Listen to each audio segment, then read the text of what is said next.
आज cell junction होगा, connective tissue cell junction उसी में आगे, कलेक्टिव नहीं इपिथेलियल में 102 में सेल जंक्शन।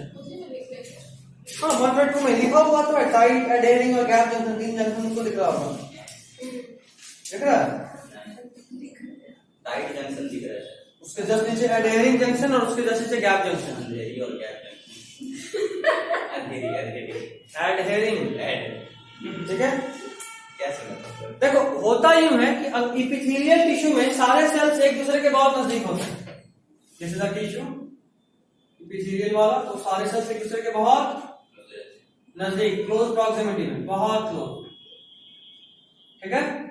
अभी बात दरअसल ये है कि अगर इस सेल को इस सेल से कुछ एक्सचेंज करना हो तो कैसे करेंगे? तो एक्सचेंज के लिए जहां पे दोनों जुड़ता है वहां पे जंक्शन बनता है। स्कूल वाला क्या बोलते हैं इसको? Cell junction. अभी बहुत सारे टाइप का होता है, जैसे सबसे पहला जंक्शन टाइट जंक्शन, देखो तुमको गोल्ड में दिख रहा होगा बुक में, है ना। टाइट जंक्शन क्या करता है? दो सेल के बीच में सील का काम करता है। मतलब ये कि अगर जैसे मान लो, शायद कल तुम्हें मैंने बताया था नाइट्रोजनेज एंजाइम के बारे में, नाइट्रोजनेज जब मोनेरा बता रहा था तो जंक्शन के बारे में आप बताया थे सर, उसमें स्पोर्ट से रहता है पास करने का, फिर से वैक्यूल से नहीं, मैंने आपको नाइट्रोजनेज के बारे में बताया था। कहां बताया था ये बताओ? हाँ मोनेरा में कहा? हेट्रोसिस्ट में, बीजीए नाइट्रोजन फिक्सिंग एंजाइम। तो ये जो नाइट्रोजनेज है ना, इसका एक प्रॉब्लम ये है कि ये ऑक्सीजन के प्रेजेंस में इनएक्टिव हो जाता है, बताया था नीट में आया हुआ क्वेश्चन है, ठीक है। ऑक्सीजन के प्रेजेंस में इनएक्टिव हो जाता है। तो जैसे मान लो यहाँ पे नाइट्रोजनेज है, नाइट्रोजन फिक्सिंग का काम कर रहा है, और यहाँ पे इस सेल में ऑक्सीजन है, तो अगर ये ऑक्सीजन यहाँ डिफ्यूज होकर चला गया तो मेरा तो नाइट्रोजनेज बेकार हो जाएगा। तो मतलब ये कि अभी इन दोनों सेल के ज्वाइंट पे मुझे एक ऐसा कवरिंग चाहिए, एक ऐसा जंक्शन चाहिए जो एक इसका चीज इसमें लीक ना होने दे और इसका चीज इसमें लीक ना होने दे। तो टाइट जंक्शन क्या करता है? सील करता है, एक सेल का कोई भी सब्सटेंस को लीक होने नहीं देगा। Okay, tight junction seals the junction of a cell to avoid leakage, ठीक। दूसरा जंक्शन देखो, एडहेरिंग जंक्शन। एडहेशन का मतलब क्या होता है? चिपकाना, चिपक, ठीक है। जैसे मान लो ये सेल और ये सेल आपस में साथ में तो है हमेशा, मतलब कुछ तो होगा जो इसको चिपकाया होगा, जो जंक्शन इसको चिपकाया होगा उसका नाम है एडहेरिंग जंक्शन। दो सेल जब भी साथ होगा तो जंक्शन तो होगा, जंक्शन मतलब ज्वाइंट, ठीक है। तो दो सेल साथ में है तो पक्का है कि वहां एडहेरिंग जंक्शन तो होगा। अगर वही जंक्शन इन दोनों सेल को सील भी कर दे तो उसी को बोलेंगे टाइट जंक्शन। और तीसरा है गैप जंक्शन। अगर कोई दो सेल किसी टिश्यू में ऐसा है जिसको एक दूसरे से चीजों को एक्सचेंज करना है, एक दूसरे से चीजों को एक्सचेंज करना है, जब कभी भी एक्सचेंज का बात आएगा वहां पे जो जंक्शन होगा उसको क्या बोलेंगे? Gap junction. तो आप जंक्शन भी समझ गए, आपने टाइट जंक्शन समझा, आपने एडहेरिंग जंक्शन समझा, और फाइनली आपने गैप जंक्शन समझा। बुक के बगल में ही जहां पैराग्राफ पे स्पेस है वहीं लिख लीजिए, क्योंकि एनसीईआरटी ही आपको रगड़ना है, तो वहीं लिखिए ताकि एनसीईआरटी बुक और दोनों काम साथ साथ हो जाए। तो सर जंक्शन का तो सर हर एक जंक्शन का अलग अलग होता है। हाँ अभी बताता हूं, लास्ट पार्ट मतलब कनेक्टिव टिश्यू के जस्ट ऊपर, कनेक्टिव टिश्यू के जस्ट ऊपर जो पैराग्राफ है, आई गेस वहां पे कंपाउंड इपिथेलियम का डायग्राम, एक बार देख लो, मेरा बुक देख लो, समझ में आ जाएगा। देखो यहाँ जो स्पेस है मैंने यहाँ लिखा है, वही आप भी छोटा छोटा लिख लीजिए, ताकि क्योंकि अगर एनसीईआरटी ध्यान दोगे तो इसका हर एक लाइन ही इंपॉर्टेंट है, आप एक भी लाइन नहीं छोड़ सकते, तो साइड में लिख लोगे तो थोड़ा फायदा होता है। देखिए first point, specialised junction, specialised junction second line में लिखा हुआ है, वैसे हूबहू लिखना हूं, second line last paragraph, second line second last paragraph, second line दिख रहा है बीच में। Specialised junction provide both structure and functional linkage between its individual cells. मिला? लिंकेज के अंडरलाइन लिखना है साइड में, हम आपको बस बताया क्या लिखना है। मिला कांचा? पेंसिल दो।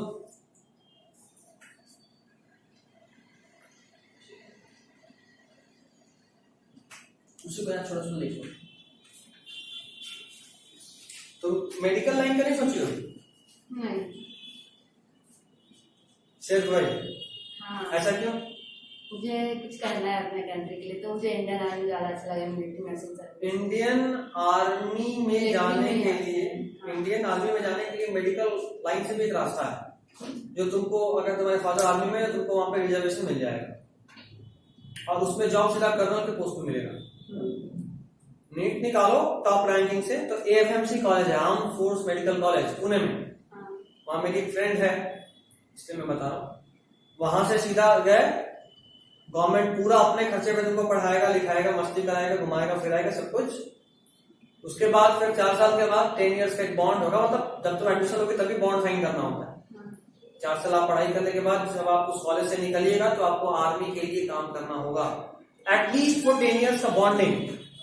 उसके बाद तुम चाहो तो कंटिन्यू करो, चाहो तो छोड़ दो, बट 10 इयर्स का बॉन्डिंग होता है। और उस पीरियड में भी आपको जो जॉब मिलेगा वो आई गेस कर्नल के रैंक पे होता है। क्या दिक्कत है? आर्मी में ही जाना था ना, हो गया। इसलिए पूरा फोकस रखो कि, क्योंकि वो और थोड़ा प्रेस्टिजियस हो जाएगा। उससे क्या होगा कि एक तो आप कर्नल रैंक पे गए भी, वहां से निकले तो पेंशन मिल ही रहा है ना। अगर एज अ गर्ल सोचोगी तो उस वक्त तक मैरिज के बाद किसी और घर में भी गई तो पेंशन तो आ रहा है, और फिर भी कुछ समय बाद तुम चाहो तो अगर तुम्हारे पास कोई टेक्निकल हैंड है, अच्छा डॉक्टर, तुम अपने घर नीचे भी क्लिनिक खोल सकते हो। कंटिन्यू बेटा, ये फायदा है मेडिकल लाइन में आने का। उस सर्विस में घुसने का मतलब है कि फिर फैमिली से बहुत दूर हो जाओ। हाँ, उसमें दूर रहना चाहिए, फैमिली से दूर हो जाओ। कंट्री को सर्व करने का बहुत तरीका हो सकता है, जरूरी थोड़ा ना कि बंदूक उठा के सर्व करें। सर्व करना है किसी भी तरीके से, आप कुछ भी अगर अच्छा कर रहे हो, टॉप लेवल पे कर रहे हो, तो आप कंट्री को सर्व कर रहे हो, गो फॉर इट। इस पैशन से करो क्योंकि जो लाइन तुम चाहती हो वही लाइन हम भी दी, लेकिन और अच्छे लेवल पे। कि वहां से निकलने के बाद भी कई बार फैमिली इश्यू होता है, हो सकता है जहां कहीं भी गई आज से 10-15 साल के बाद वहां फैमिली नहीं सपोर्ट करा, बोला नहीं आपको घर में ही रहना है, घर के आसपास कुछ कर लो, तो फिर छूट जाएगा। इसलिए कुछ ऐसा जहाँ कोई तब कोई छोड़ने बोलेगा ही नहीं। डॉक्टर हो ऐसा प्रेस्टिजियस जॉब होगा कि कोई बोलेगा ही नहीं छोड़ दो ना, तो उस पैशन से। इसमें पापा ने बोला कि तुम MLS बोलो, मतलब इसमें भी ऑफिसर ग्रेड पे होता है, इसी पे अपना चल जाता है। तो देखो बात सीधा सीधा सब है, प्रैक्टिकल है कि आज जो तुम प्लान कर रहे हो, क्या आज से 10 साल के बाद के लिए प्रैक्टिकल होगा? तुमको पता है? शायद नहीं। किसी और घर में फिर तुम्हारे पापा का ही तुमको किसी और घर वाले का सुनना होगा, है ना। बीइंग प्रैक्टिकल, सिर्फ बोल देना बहुत नॉर्मल सा बात है, बट आज से 10-12 साल के बाद हम सिर्फ पापा का नहीं सुन सकते, एक और फैमिली भी है जहां हमको देखना सब कुछ। तो ऐसा कुछ जैसे मान लो 10-15 साल के बाद ही सही, बट जब मैरिज के बाद तुम्हारे पास एक बेबी है तो तुम क्या बेबी को छोड़कर जॉब पे जा पाओगी? 1 साल के बच्चे को छोड़ रहेगा नहीं, कितना दिन का छुट्टी मिलेगी? फाइनली जिम्मेदारी भी बढ़ता समय के साथ। मतलब हम ज्यादा कुछ नहीं सोचते, सीधा सोचो कि तुम्हारी मम्मी तुम्हारे साथ अगर नहीं होती 1, 2, 3, 4 में, तो तुम्हारा लाइफ क्या इतना आसान था जितना आसान अभी है। अगर तुमको जो चीज मिला वो चीज तुमको भी आगे पास आउट करना तुम्हारा जिम्मेदारी, तो वो लाइन इसलिए और अच्छा। राइट से बात है, वहां ऑफिसर रैंक भी है, जॉब भी जो तुमको चाहिए वही है, और उसके अलावा तुम्हारे पास एक ऐसा टेक्निकल हैंड होगा जहां तुमको कोई रोकेगा भी नहीं। अगर बाहर भी पोस्टिंग को आर्मी के साइड से भी तब भी कोई नहीं रोकेगा, तो ऐसा जॉब। तो गो फॉर इट, थोड़ा सा अच्छे से करते हैं, थोड़ा मेहनत, अभी 2 साल का मेहनत कर लेंगे, हो जाएगा, कोई दिक्कत नहीं, हो जाएगा। चलिए, तो कहाँ थे? Epithelial specialized junction provide both structural as well as functional link to the epithelial tissue। मिला? मतलब लिख भी ली साइड में या नहीं लिखे? लिख भी लो क्योंकि लिखना जरूरी है, तो बाद में पूरा बुक आ जाएगा एनसीईआरटी। थोड़ा छोटा लिखना आसान चलेगा।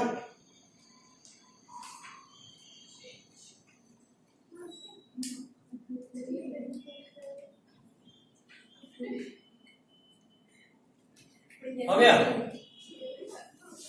चलो बात नहीं, क्या हुआ Anjali?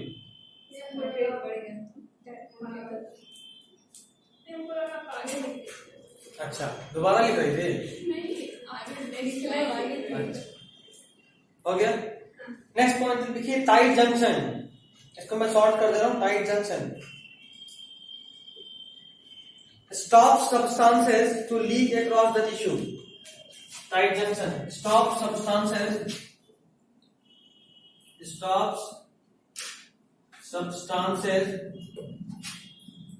to leak across tissue. Stop substances to leak across tissue. Stop substances to leak across tissue. और tight junction. Next, adhering junction. ये टाइट जंक्शन के लिए था। Next is adhering junction.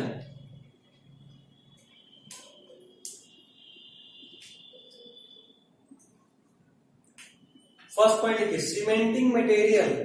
Cement क्या करता है? दो ईंटा को आपस में चिपकाता है। ये भी वैसा ही है, इसलिए इसको क्या बोले? Cementing material.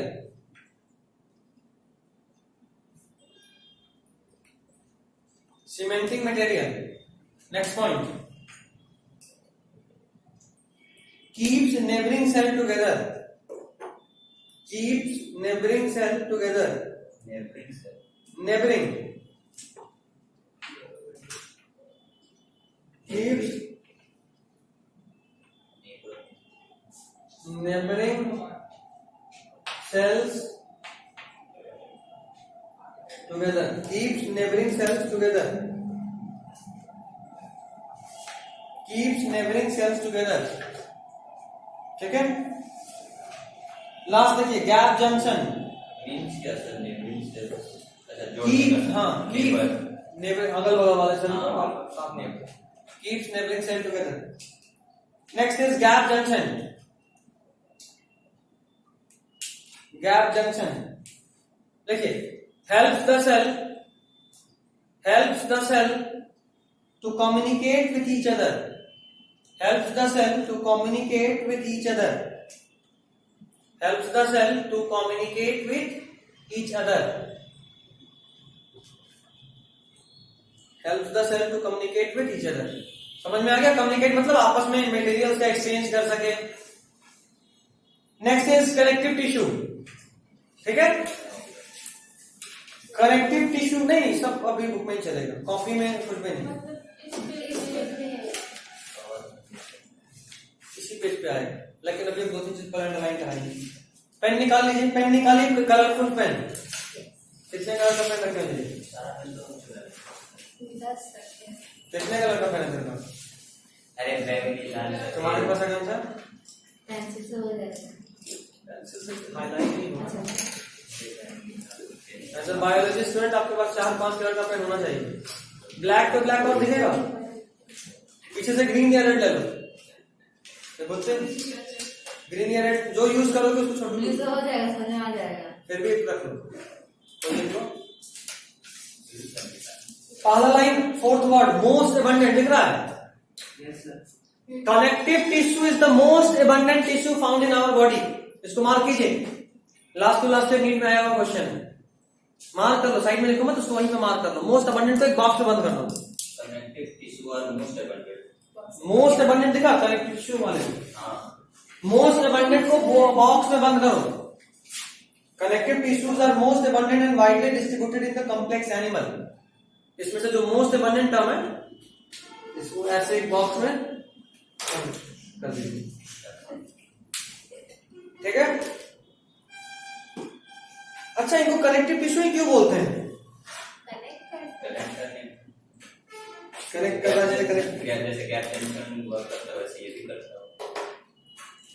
तीसरा लाइन, दूसरा लाइन में लिखा हुआ, they are named connective tissue because of their special function of linking and supporting other tissues या organs of the body।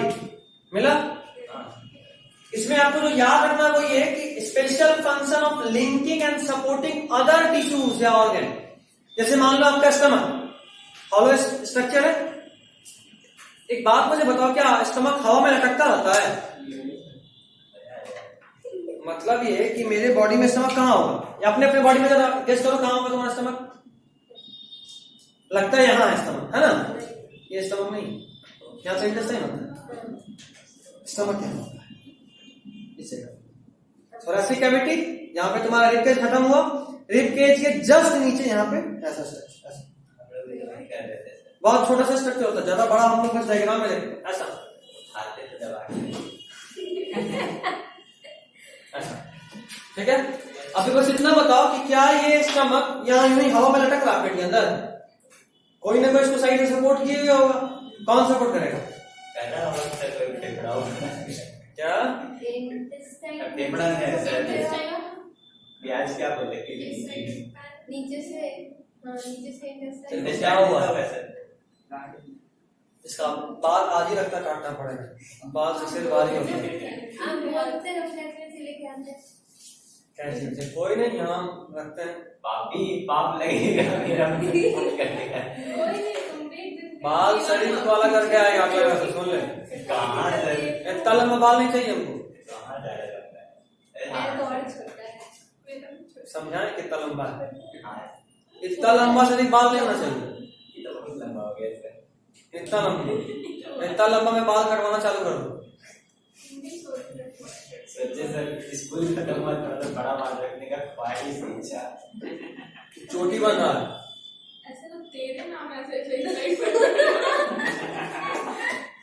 अरे हाँ, छोटी की लाइन मान लेगा। अच्छा चलो ठीक, इसको मजाक उड़वाने में भी मजा आ रहा है, तो भी क्या ही बोले, ठीक। तो इसको जो सपोर्ट करेगा वो होगा कनेक्टिव टिश्यू। जैसे मान लो यहाँ पे तुम्हारे इधर देखो, बात नहीं, ये तुम्हारा स्टमक है, तो स्टमक के चारों तरफ जो टिश्यू होगा जो फिल कर रहा होगा इसे खाली जगह, कौन होगा? Connective tissue. इतना सारा ऑर्गन जगह बचता होगा सर? बचता है, फिर भी बचता है। चलिए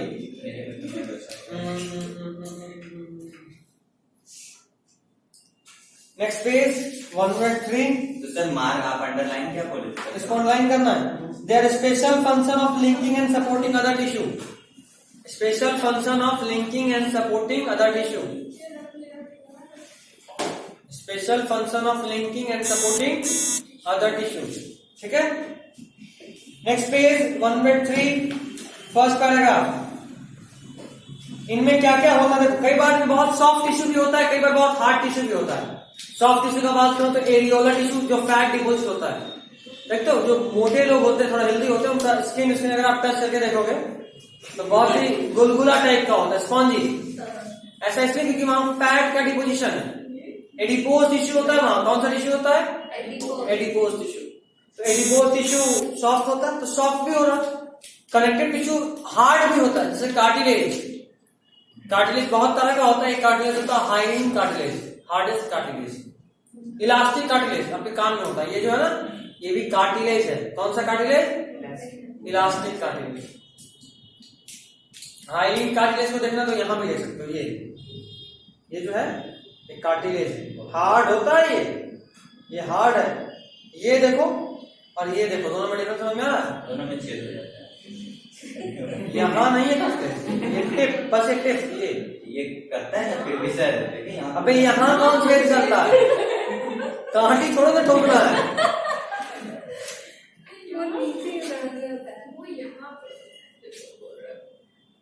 होता होगा यहाँ पे। ठीक, चलो शांति। देखिए, अच्छा पहले अंडरलाइन करो, देखो मतलब अंडरलाइन करो। Include cartilage, bone, adipose and blood, मिला? उसके बाद एक पॉइंट मैंने आपको पहले ही लिखवाया था, in all fibres, in all connective tissue except blood, the cell secrete fibres of the structural protein called collagen और इलास्टिन। मैंने आपको बताया था कि ब्लड एकमात्र ऐसा टिश्यू है जो अपना ECF खुद सीक्रेट नहीं करता, एक्स्ट्रा सेल्यूलर फ्लूइड। पहला क्लास देखिए, इंट्रोडक्शन वाला पार्ट याद आ रहा है? याद वाद है? सब साफ हो गया? इस टेस्ट में अगर नंबर नहीं आया सौरभ बोल रहा है, साजन कब बैठे आज रात में आप सर बोले थे कि क्या बोलता है उसको, लाल चीटी कहाँ से आ रहा है सर?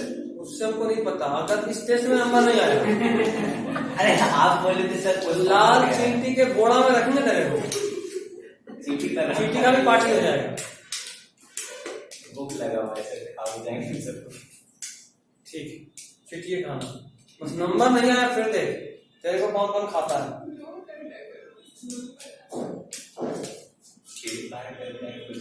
हाँ तो आगे इसको पहले तुमको लिखना चाहिए। एक काम करो, पेज नंबर 103 जहां लिखा हुआ है ऊपर में स्पेस है थोड़ा सा डायग्राम के ऊपर, है ना, वहां पे लिखना शुरू करो। 2-3 पॉइंट लिखना शुरू कीजिए। पहला, ब्लड हैज नो फाइबर, छोटा छोटा लिखना क्योंकि बहुत सारा पॉइंट लिखना। Blood has no fibre, blood has no fibre, पढ़ चुके अभी। Next point, all the connective tissue except blood. Next point, all the connective tissue except blood, all the connective tissue except blood, the cells secrete fibers, the cells secrete fibers, blood, comma, the cell secretes fibers, the cell secretes fibers of structural proteins, the cells secrete fibers of structural proteins called collagen. The cells secrete fibers of structural proteins. The cells secrete fibers of structural proteins called collagen or elastin. Called collagen or elastin. Called collagen or elastin. हो गया? Collagen और elastin को एक box में बंद कर दो क्योंकि ये इंपॉर्टेंट है। ठीक है, next, matrix of connective tissue are modified polysaccharides. हाँ लिखना, matrix of connective tissue, matrix of connective tissue are, pencil use कर रही हो, ब्लैक यूज कर सकते हो। पेंसिल इसलिए मना कर रहा हूं क्योंकि तुमको कम नहीं, हाईलाइट का बात है, हाईलाइट का मेन जरूरत इधर होता है, यहाँ इसलिए ये जो पेंसिल है ना, नीट कब होगा, कब होता है नीट का एग्जाम कब होता है? नीट के बारे में कुछ नहीं पता? ज्यादा नहीं पता। क्या पता बताओ? मेरी बहन तो किसको नीट ही करना है तो वही बताती रहती है। अभी क्या कर रही है? अभी तो 9th में गई है। अच्छा, अभी 9th वाले तुमको बता रही है? वही बताती है। नीट मेडिकल एंट्रेंस के लिए एग्जाम होता है और ओवर इंडिया में जो भी गवर्नमेंट कॉलेजेस हैं मेडिकल के लिए, उन सब के लिए एंट्रेंस एग्जामिनेशन नीट है, national eligibility cum entrance test. ठीक है, जिससे पूरे इंडिया में जो भी मेडिकल कॉलेजेस हैं उन सब में एडमिशन मिलता है। क्लियर ही हुआ है। हाँ, ये नीट के एग्जाम 12th जब आप अपियरिंग होंगे, मतलब इस साल आपको 12th देना होगा, अगले साल, उसके बाद कभी भी दे सकते हो 25 ईयर्स। कहने का मतलब ये कि तो जो तुम अभी लिख रहे हो, क्योंकि नीट में 11th 12th दोनों आता है, फिजिक्स केमिस्ट्री बायो सब, जो तुम अभी लिख रहे हो वो अभी तो ठीक है, बट 11th के बाद 12th एक साल और लिखने के बाद एकदम डिम हो जाएगा, डल, तुमको नीट के ऊपर दिखेगा ही नहीं क्या लिखे इसके लिए। ठीक है, इस पे तो बहुत सारा सेमिनार भी बहुत कैसी किया है, दूसरा करने वाले हैं, बात किए हैं फ्रेंड लोगों से।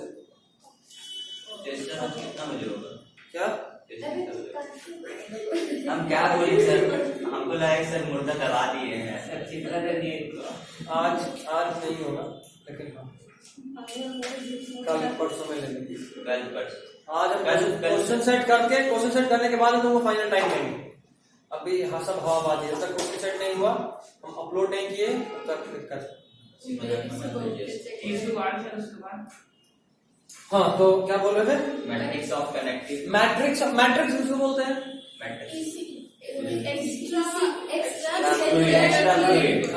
कैसे बोलो? एक्स्ट्रा फ्लूइड जो मतलब उसमें न्यूक्लियस सब पढ़ो तो बोल जा रहे हो, ऐसे नहीं चलेगा। बोल तो हो रहा है, निकलना है ना कि लटकना है? नहीं, लग नहीं रहा है, बोल रहे हो निकलना है, लेकिन मन में है कि नहीं लटकना ही है। पता नहीं सर, नहीं हमको पूरा फीलिंग आ रहा है तेरे को लटकना है। पता नहीं, घर में हो ही नहीं, तुम हल्के में ले रहे हो, घर में हो ही नहीं पा रहा है, करना पड़ता है अपने आप को, अपने से भी सर हो ही नहीं पा रहा। देखो ये टिश्यू है, टिश्यू में बहुत सारे सेल्स, सेल के बीच में जो वही ना स्पेस बोल होता रहे है, थे। यहाँ पे फ्लूइड भरा होता है, वही। इसको बोलते हैं एक्स्ट्रा सेलुलर फ्लूइड। हाँ। उसी को हाँ, तो तो मैट्रिक्स ऐसे बोलता है, बोल- जिस हम पर बता के रहे टिश्यू हैं बना हुआ है। क्या? उसी को तो मैट्रिक्स बोलता है। हाँ, इसी को मैट्रिक्स भी बोलते हैं। हाँ, तो वही बोलते हैं। तुम एक्स्ट्रा फ्लूइड बोला था। तो वही ना सर, एक्स्ट्रा फ्लूइड जो पानी जैसे एकदम नहीं, कटोरा, नहीं, कटोरे में नहीं। पानी में फ्लूइड और एक्स्ट्रा सेलुलर फ्लूइड में डिफरेंस है। हाँ। तो इसको क्या बोलते हैं? इसको बोलो या तो एक्स्ट्रा सेलुलर फ्लूइड ECF। या फिर देखो, सेल के बाहर में फ्लूइड है आकांक्षा, सेल के बाहर, इसलिए एक्स्ट्रा सेलुलर, सेल के अंदर intra cellular. Getting the point? Okay, तो मैट्रिक्स सवाल हम लोग कर रहे थे, ये सब इंट्रोडक्शन क्लास में मैंने बताया। कितना लेक्चर हुआ है एनिमल टिश्यू का? पीछे मांगो। कितना लेक्चर हुआ एनिमल टिश्यू का? आई गेस 4 हुआ ना? या ये हाँ, चौथा है। 4 या 5 हुआ, जिसमें से 1 2 तो 15-20 मिनट का। तो आज तुमको हम सारा लेक्चर भेज देंगे आकांक्षा, कल तक में फिनिश कर लेना। ठीक।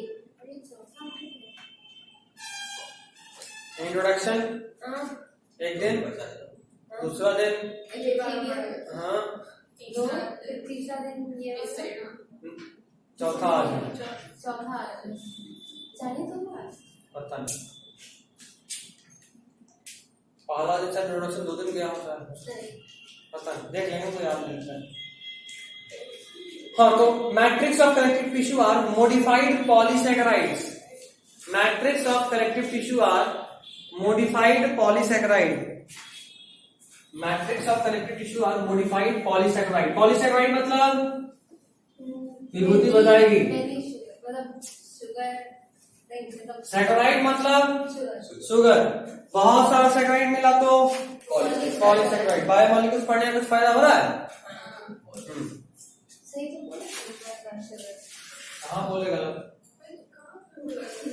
सर जैसे पिछला चैप्टर सबका मतलब जैसे 1 का ले लिया टेस्ट, तो उसका वापस नहीं लिएगा? लेंगे 2 3 4 चैप्टर हो जाए ताकि फिर गलती हो। पीछे का एक गोल होते जाए।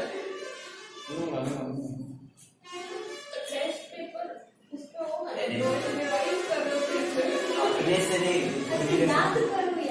कोई बात नहीं, चलिए बढ़िया आगे। सबका मन matrix of connective tissue are modified polysaccharides. हो गया? नेक्स्ट पॉइंट,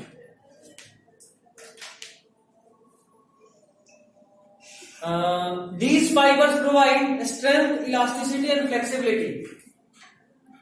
देखो, अभी हम लोग दूसरा पॉइंट लिखे थे ना, ब्लड को छोड़कर बाकी सारे सेल्स फाइबर से ट्रीट करते हैं, जिनका नाम कोलेजन है या फिर इसी को इलास्टिन भी बोलते हैं। तो ये जो फाइबर्स हैं, उन फाइबर्स के लिए हम लोग लिख रहे हैं। लिखिए next point, these fibers provide strength, elasticity and flexibility। these fibers provide strength, उधर भी भर दी, strength, flexibility and elasticity। strength, flexibility and elasticity।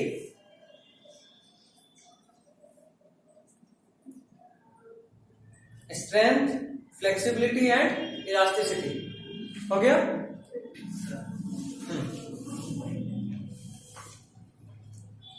पता है मैट्रिक्स को ग्राउंड सब्सटेंस बोलते हैं। मैट्रिक्स को एक और नाम से जानते हैं, ग्राउंड सब्सटेंस। मैट्रिक्स से एक टाइप का बेस भी तो कह सकते हैं सर। इसीलिए तो बोला।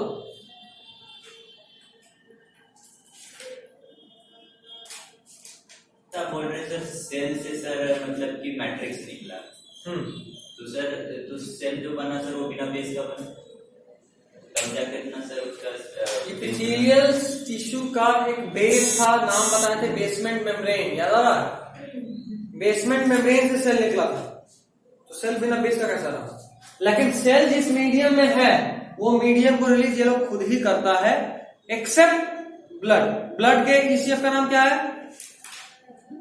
ब्लड के एक्स्ट्रा सेलुलर फ्लूइड का नाम क्या है? 10th में पढ़े थे। ब्लड के मैट्रिक्स का नाम क्या है?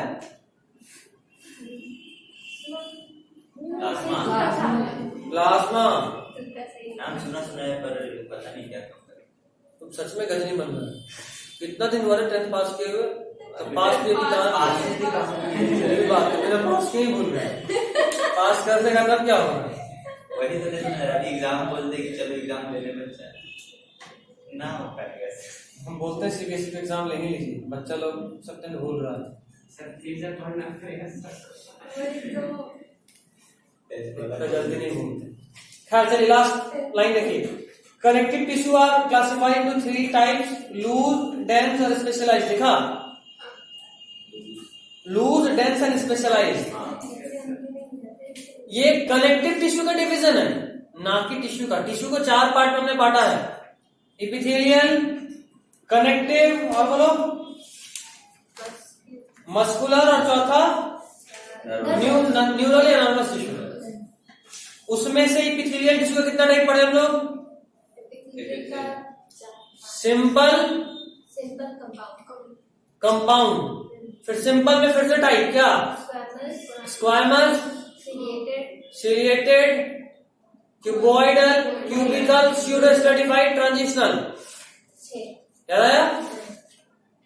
उसके बाद हमने पढ़ा कंपाउंड में, उसके बाद थोड़ा सा ग्लैंड के बारे में भी जाना था। ग्लैंडुलर एपिथेलियम, हम बताता रहा हूँ ग्लैंड वाला, ग्लैंड के बारे में जाना, जिसको बोले ग्लैंडुलर एपिथेलियम। इसका फिर से 2 टाइप, एक्सोक्राइन, एंडोक्राइन। एकमात्र ऐसा ग्लैंड जो यूनिसेलुलर है, कौन सा? एकमात्र जो unicellular gland.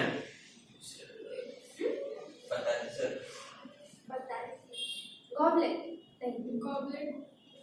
Goblet cell, mucus releasing.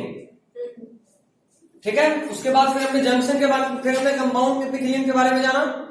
Compound epithelium protection का काम करता है, यहाँ कहीं भी फ्रिक्शन ये सब होगा, वहां हर जगह होगा। उसके बाद हमने पढ़ा जंक्शंस में tight junction, gap junction, adhering junction. ठीक है, उसके बाद हम कनेक्टिव टिश्यू में एंटर करें। कनेक्टिव टिश्यू में फिर से 3 टाइप हमें मिला, कौन कौन सा? लूज, डेंस और स्पेशलाइज्ड। लूज वो जिसका मैट्रिक्स सॉफ्ट है। देखो इधर ये सेल है, इस सेल का ये मैट्रिक्स, अगर मैट्रिक्स सॉफ्ट है तो उसको बोलेंगे लूज कनेक्टिव टिश्यू। अगर मैट्रिक्स डेंस है, टफ है, तो बोलेंगे डेंस कनेक्टिव टिश्यू। और अगर ये कनेक्टिव टिश्यू ही स्पेशलाइज्ड हो जाए तो उसको बोलेंगे स्पेशलाइज्ड कनेक्टिव टिश्यू। जैसे एग्जांपल में blood is also connective tissue जो कि स्पेशलाइज्ड है। मतलब क्या सर, लूज डेंस हो जाता है? फिर से बोलो। मतलब कि स्पेशलाइज्ड टिश्यू में मतलब क्या, जैसे कि कुछ स्पेशलाइज्ड टिश्यू में जो भी टिश्यू है वो अपना एक स्पेशल रोल ले लेता है। जो भी टिश्यू है वो अपने लिए स्पेशल रोल ले लेगा। ठीक है, स्पेशल रोल मतलब ट्रांसपोर्ट का काम करने लगेगा या इस तरह से कुछ भी। सर वो जो ECF था सर, वो भी तो सर ट्रांसपोर्ट टिश्यू के अंदर करता है, जबकि स्पेशलाइज्ड टिश्यू कनेक्टिव टिश्यू कहीं भी कर सकता है। जो जिस चीज में स्पेशलाइज्ड होगा वो पूरे बॉडी में करेगा। ये सेल में करता है, वो टिश्यू में करेगा। अब ये टिश्यू के अंदर ट्रांसपोर्ट कर रहा है, वो पूरे बॉडी में करेगा। वो कोई ना सर, सेल क्या है? आगे बताइए सर, पूछिए कि नहीं। ये सेल तक, हाँ, सेल तक, एक सेल से दूसरे सेल तक। और जो स्पेशलाइज्ड कनेक्टिव टिश्यू होता है वो बॉडी के एक पार्ट से दूसरे पार्ट तक। ठीक, तो टाइप में लूज, डेंस और स्पेशलाइज्ड। लूज का बात करें, loose is again classified to 2 types, adipose and areolar. दोनों का डायग्राम दिख रहा है आपको सबसे ऊपर में। इसमें से एरियोलर टिश्यू बहुत इंपॉर्टेंट, देख पा रहे हो? देखे, यहां थोड़ा एक्स्ट्रा भी पढ़ना था बट एनसीईआरटी में नहीं है। सबसे पहले बताता हूं माइक्रोफेज के बारे में। डायग्राम में देखो माइक्रोफेज लेवलिंग है। माइक्रोफेज हमारे बॉडी में डिफेंस मैकेनिज्म में हेल्प करता है। किसमें हेल्प करता है? Defence mechanism. मतलब ये कि अगर हमारे बॉडी में कोई बाहर से एक्सटर्नल माइक्रो ऑर्गेनिज्म इंटर कर रहा है तो उस एक्सटर्नल माइक्रो ऑर्गेनिज्म से फाइट करना किसका काम है? मैक्रोफेज का। ये क्या करता है? उसको इंगल्फ कर लेता है। क्या करता है? इंगल्फ। जहां दुश्मन दिखा, जैसे मान लो कोविड है, कोविड अगर कई बार होता है ना, आप सुने होंगे कि इन्फेक्शन हुआ, मतलब हाँ इन्फेक्शन हुआ लेकिन डिजीज नहीं हुआ। मतलब कोविड आपके थ्रोट तक पहुंच चुका है लेकिन लंग्स में जाके डिजीज नहीं कॉज कर पाया। तो कोविड आपके थ्रोट में पहुंच चुका है से मेरा मतलब ये है कोविड वहां आया लेकिन आपका मैक्रोफेज उसको पहचान लिया कि ये कोई फॉरेन पार्टिकल, वो सीधा इंगल्फ कर लिया, निकल गया। करने के बाद इनगल्फ करने के बाद क्या करता है कि उस सेल के अंदर लाइसोसोम एक सेल ऑर्गेनल होगा, है ना, हर सेल में होता है। लाइसोसोम का काम क्या है? लाइसोसोम में केमिकल्स होते हैं। लाइसोसोम में क्या होते हैं? Chemical, digestive chemicals. ये डाइजेस्टिव केमिकल खुद को तो डाइजेस्ट करते ही है, मतलब वो ब्लास्ट हो जाता है। लाइसोसोम क्या होता है? ब्लास्ट हो जाता है। तो लाइसोसोम फटा तो सारे एंजाइम सेल में फैल गए। अभी वो सेल पूरा पूरा डाइजेस्ट होगा नहीं होगा? होगा। और खास बात यह है कि उसी सेल के अंदर में वो वायरस भी था जिसको कि निकला था। उसी सेल के अंदर में वो वायरस भी था जिसको कि हमारा मैक्रोफेज निकला था। तो एक साथ दोनों ही साथ, समझे? ऐसे होता है।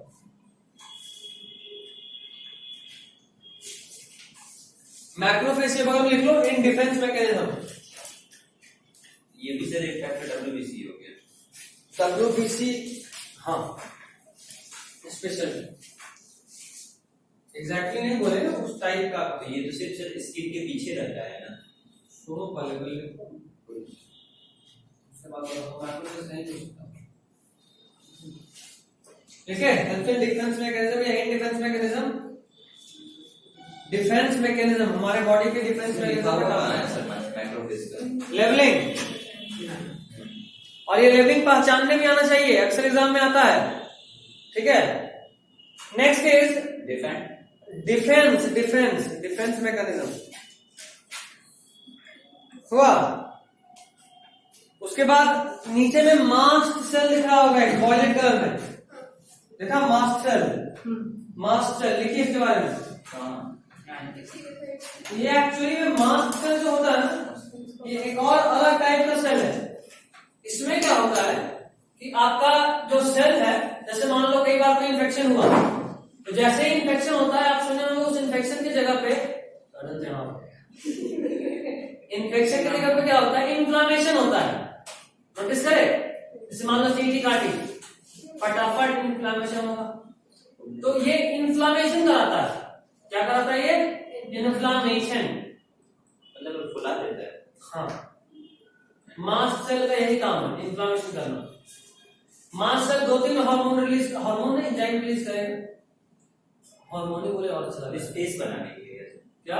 और जगह बनाने के लिए क्या बुलाता है? नहीं, डिफेंस मैकेनिज्म में भी एक तो सर चींटी काटता है तो सर उसका एंटासिड निकलता है। चींटी काटा तो चींटी के काटने के बाद एसिड आपके बॉडी में गया। अभी वो एसिड जब तक रहेगा जलेगा, लहरेगा। तो हम लोग क्या करते हैं कि उस एसिड को डाइल्यूट कर देते हैं। डाइल्यूट मतलब वहां पे बहुत पानी में पहुंचा देते हैं। सोचने वाला बात है, एक ड्रॉप HCl तुम अपने उंगली पे लोगे तो उंगली साफ, लेकिन वही एक ड्रॉप HCl अगर आप 1 टंकी पानी में लोगे तो कोई फर्क पड़ेगा? नहीं फर्क पड़ेगा। तो हमारा बॉडी भी यही करता है कि जो भी फॉरेन पार्टिकल आया है आपकी बॉडी में, मान लो जो अगर एंट के केस में बात है तो वो जो एसिड आया है उस एसिड को न्यूट्रलाइज करने के लिए सब होता है। इसलिए होता है उस एसिड को न्यूट्रलाइज करने के लिए, न्यूट्रलाइजिंग कर देगा तो काम आसान हो जाएगा। कोई दिक्कत? से आ रहा है ये कौन है? ये सर और आप लाल काट लिया ना, मौत करो, बदमाशी करने वाले झूठी काटती है। तो लिखिएगा एरियोलर टिश्यू के लिए सेल्स एंड फाइबर्स। अच्छा, मास्ट सेल लिख लो। Secretes heparin. हेपेरिन जानते हो क्या है? एंटीकोएगुलेंट। क्या है? बिल्कुल,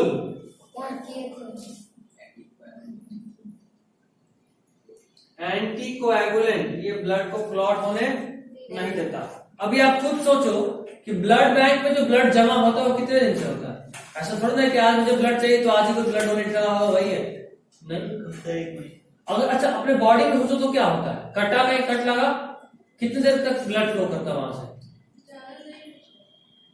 छोड़ दी तो बढ़ते रहेगा जब तक छोटा कट तो 1-2 मिनट मुश्किल से तो 1-2 मिनट में जमने वाला ब्लड को हमको स्टोर करना है। 1-2 मिनट में जमने वाले ब्लड को क्या करना है, स्टोर। तो जाहिर सी बात है, स्टोरेज के लिए हमारे पास कोई तो केमिकल होना चाहिए ना जो उसको जमने ना दे। तो वो केमिकल कौन है, एंटीकोएगुलेंट। इसका एक नेचुरल एंटीकोएगुलेंट एग्जांपल है हेपेरिन। हमको लगा सर पन्नी में सर रख लेता होगा सर। उसी तरह लीच, लीच का नाम सुना है, जोंक। ये जो लीच है क्या करता है, ब्लड सक करता है। खून चूसने वाला। अभी सोचने वाला बात यह है कि जब किसी मान लो मेरे ही हाथ पे काटा, हीरोडिनेरिया इसके ग्रुप का नाम है, क्योंकि इसके सलाइवा में एक एंटीकोएगुलेंट होता, नाम है हीरोडिन। अच्छा है, बहुत कुछ याद है, ठीक है। तो मास्ट सेल एक तो हेपेरिन रिलीज करा, उसके अलावा क्या बोले थे थोड़ी देर पहले, हीरोडिन जब पीछे तब बोले थे, लीच।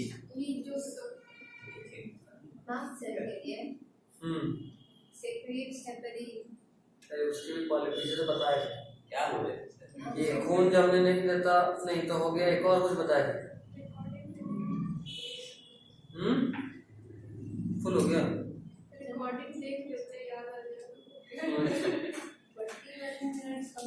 अरे क्या था यार, हमें खुद निकल गया माइंड से। शुरू से बोलिए सर, याद आ जाएगा। मास्ट सेल इन्फ्लामेशन, नहीं तो लिखिए, नहीं बोले थे इन्फ्लामेशन इसी की वजह से आता है। Inflammatory secrets inflammatory chemicals, secret heparin. Heparin तो हो गया, उसके बाद दूसरा या ऐसे लिखो, प्रोड्यूसर इन्फ्लामेशन। चल ना, इन्फ्लामेशन, इन्फ्लेमेटरी एंजाइम। हो गया। नेक्स्ट,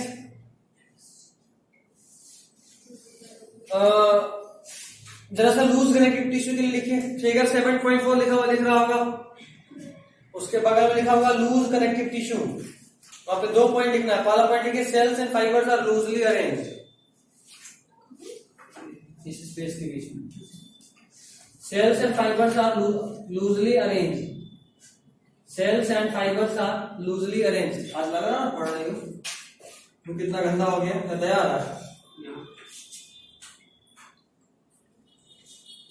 अंडरलाइन नहीं करे ना, cells and fibres are loosely arranged. Next point, next point छोड़ो, एरियोला टिश्यू बगल में लिखा हुआ है, एरियोला टिश्यू के लिए लिखिए, कंटेन्स, ऐसे कर लो, देखो जहां लिखा है ना एरियोला टिश्यू, वहां कैसे लिखो, कंटेन्स 3 पॉइंट, कंटेन्स पहला mast cell, macrophage and fibroblast, mast cell, macrophage और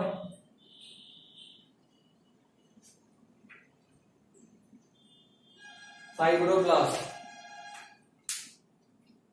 contain mast cell, macrophage and fibroblast। ठीक है,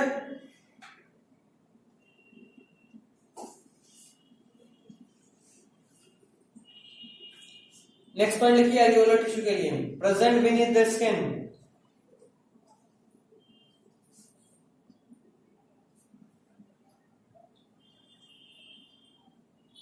सर एरियोलर टिश्यू ले लेते हैं ना। हाँ, एक और point, present beneath the skin, present beneath the skin हो गया। चलिए अब आ जाइए एडिपोज टिश्यू के लिए, लिखिए पहला point,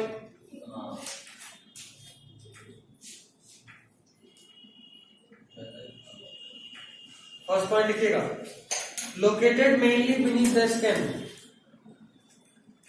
located mainly beneath the skin, ये भी स्किन के जस्ट नीचे ही होता है।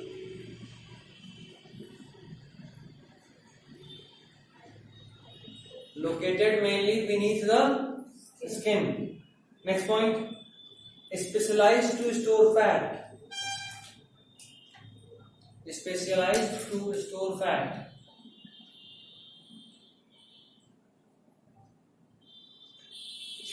Specialized to store fat. हो गया. Next point.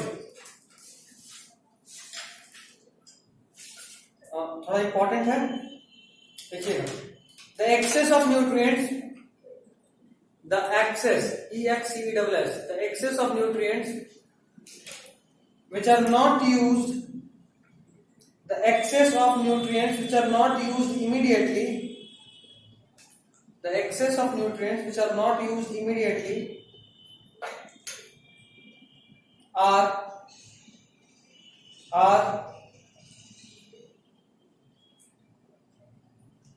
converted into fats,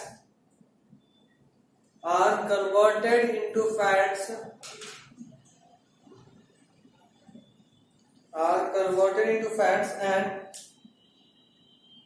are stored in this tissue, are converted into fats and are stored in this